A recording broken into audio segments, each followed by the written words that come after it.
बाबा जी बैठे सन ते एक बंदा आ गया, आखन लगा बाबा जी मेरा कोई दुश्मन नहीं, मेरा कोई मुखालफ नहीं। बाबा जी हैरान हो के आखन लगे ओ तेरा वाकई कोई दुश्मन नहीं, तेरा कोई मुखालफ नहीं। वो आखन लगा बाबा जी कदी किसी नाल चंगी माड़ी कीती ही नहीं, आ साडा कोई क्यों दुश्मन होवेगा, साडे नाल किसे क्यों मुखालफत करनी है।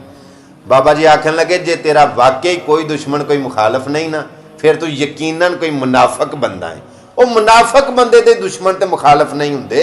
ਜਿਹੜਾ ਬੰਦਾ हक दे उत्ते पहरा देने वाला होवे, बातल नूं झूठा आखण वाला होवे, ਜਿਹੜਾ सच नूं सच ते झूठ नूं झूठ आखण वाला होवे, ਉਹਦੇ ਦੇ दुश्मन ही हज़ार हुंदे ने, ਉਹਦੇ मुखालफ बेशुमार हुंदे ने।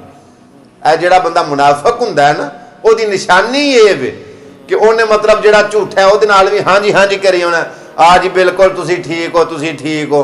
जे कोई बंदा सच्चा है फिर भी ਹਾਂਜੀ ਹਾਂਜੀ करी होना कि ठीक है तुसीं ठीक हो। नहीं नहीं नहीं, जे तुहाडे दुश्मन ने तुहाडे मुखालफ ने तो अल्लाह का शुक्र अदा करया करो कि अल्लाह ने तुहानू इस काबिल बनाया है कि तुहाडी मुखालफत करने वाले, तुहाडी कंड पिछे चुगलियां करने वाले, तुहाडियां बदखोइयां करने वाले, तुहाडी चिट्टी चादर नूं दाग लाने वाले तुहाडे उत्ते ब्लेम पे लांदे ने। इन्हां तो घबराया ना करो, बल्कि मैं तो कहना कि अपने मुखालफां का शुक्रिया अदा करया करो।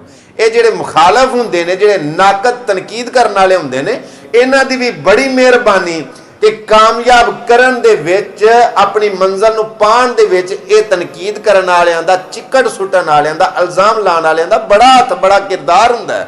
क्योंकि इन्हां तनकीद करनी हुंदी है, इन्हां चिकड़ सुट्टना हुंदा है, इन्हां इल्जाम लाने हुंदे ने, बहतान लाने हुंदे ने, ते बंदा आंदा कि नहीं मैं इन्हां नूं सच करके वहाना कि मैं हकीकत दे विच है की हां। अगर तुसीं राह दे विच भौंकण वाले हर कुत्ते नूं खलो के वट्टे मारन लग पवोगे ना ते अपनी मंजिल नूं नहीं पा सकते।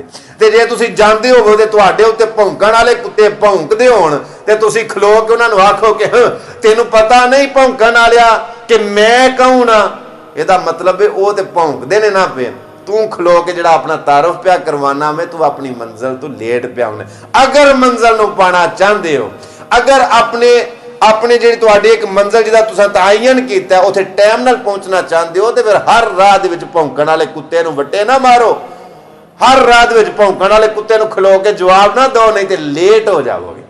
मैं आखिर दे उत्ते एक गल, एक बात बड़ा अहम पॉइंट तुहानूं दे के स्टेज छड़ चलना। बाबा जी फरमांदे ने जिहदे उत्ते अल्लाह दा करम होवे ना, ਉਹਦੇ ਨਾਲ पंगेबाजियां ना करिया करो, ਉਹਦੇ ਨਾਲ ਖੈ ਮਖੈ ना करिया करो। ਉਹਦੀ वजह ਇਹ वे कि ਉਹਦੇ ਉੱਤੇ ਤੇ ਅੱਗੇ ਹੀ ਅੱਲਾਹ ਦਾ ਕਰਮ ਵਸਦਾ ਨਾ ਪਿਆ, ਉਹ ਨਾ ਹੋਵੇ ਕਿ ਤੁਸੀਂ ਉਹਦੇ ਨਾਲ ਪੰਗਾ ਲਵੋ ਤੇ ਐਵੇਂ ਸੁੱਕੇ ਹੀ ਰਗੜੇ ਜਾਵੋ।